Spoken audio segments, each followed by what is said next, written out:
Perkenalkan, nama saya Judi Telitan dengan NIM 20104172262. Mata kuliah perilaku konsumen. Tujuan saya membuat video ini untuk menjelaskan ringkasan yang telah saya buat dari link video di Instagram yang Bapak kirim di grup WA. Di sini di sini materinya mengenai apa itu marketing 5.0. Marketing 5.0 ini adalah konsep marketing yang menekankan pada pemanfaatan teknologi dan penciptaan customer experience. Jika era marketing 4.0 berbicara mengenai hal-hal dasar dalam konteks dunia digital, maka era marketing 5.0 ini menuntut untuk lebih menekankan pada kombinasi pemanfaatan teknologi dan kemampuan manusia untuk menciptakan experience. Di sini ada 1.0. 1.0 itu menjual produk atau membuat produk dan akan langsung dijual. Di sini produsen membuat produknya tanpa mengetahui apa yang diinginkan oleh konsumen. Yang kedua ini 2.0. Sebelum membuat produk, produsen harus meriset apa keinginan konsumen. Di sini produsen itu menanyakan kepada konsumen apa yang dia inginkan terlebih dahulu. Ketika si produsen sudah tahu keinginan si konsumen, maka dia langsung membuat suatu produk yang sesuai dengan keinginan si konsumen tersebut. Sedangkan 3.0 ini adanya nilai-nilai kemanusiaan, artinya produk yang dibuat harus tidak membahayakan konsumen atau bersifat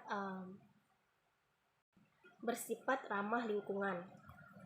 Yang 4.0 ini pemasaran menggunakan media sosial atau mempermudah konsumen berbelanja, tidak perlu ke toko. Ini 4.0 ini banyak sekali digunakan pada era sekarang ini. Jadi suatu toko itu memiliki e-commerce untuk menjual suatu produk yang mereka tawarkan. Jadi ketika konsumen ingin berbelanja, mereka tidak perlu datang jauh-jauh ke toko. Mereka bisa order melalui e-commerce toko tersebut. Sedangkan konsep utama dari 5.0 ini adalah bagaimana manusia mencari teknologi yang tepat untuk membantu pekerjaan mereka.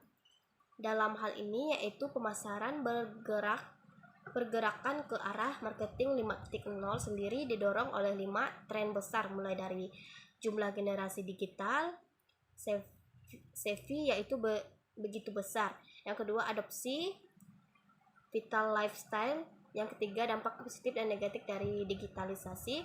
Yang kelima, perkembangan teknologi yang kian mantang. Yang kelima, hingga simbiosis antara manusia dengan teknologi tidak bisa terpisahkan. 5.0 ini juga melahirkan sejumlah tren baru, di antara next dan new CX atau customer experience. Artinya pada era ini optimalisasi bisnis dapat tercapai jika perusahaan mampu memanfaatkan teknologi untuk kepentingan manusia atau humanity. Next text. Kombinasi antara kekuatan teknologi dan manusia harus berjalan beriringan. Di sini walaupun suatu perusahaan itu mempunyai teknologi, tapi dia tidak menggunakan tenaga manusia untuk bekerja di suatu perusahaan tersebut.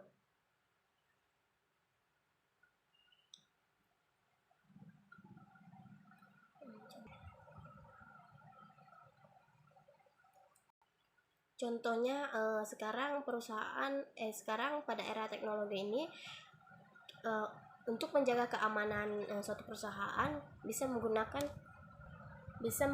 CCTV untuk menjaga keamanan suatu perusahaan tersebut.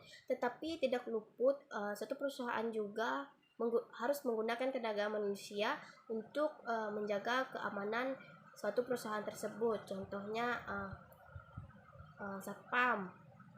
Walaupun sudah ada CCTV, tapi suatu perusahaan juga perlu tenaga keamanan dari manusia. Next text kombinasi antara kekuatan teknologi dan manusia harus berjalan beriringan. Hal disebut dengan istilah next text atau bionis. Yang kedua itu New CX, sedangkan New CX ini berbicara mengenai jejak customer di setiap tahap 5A, yakni Award, Apple, Ads, dan Advocates, yang bisa berpindah-pindah entah dari kenalan online ke offline atau sebaliknya.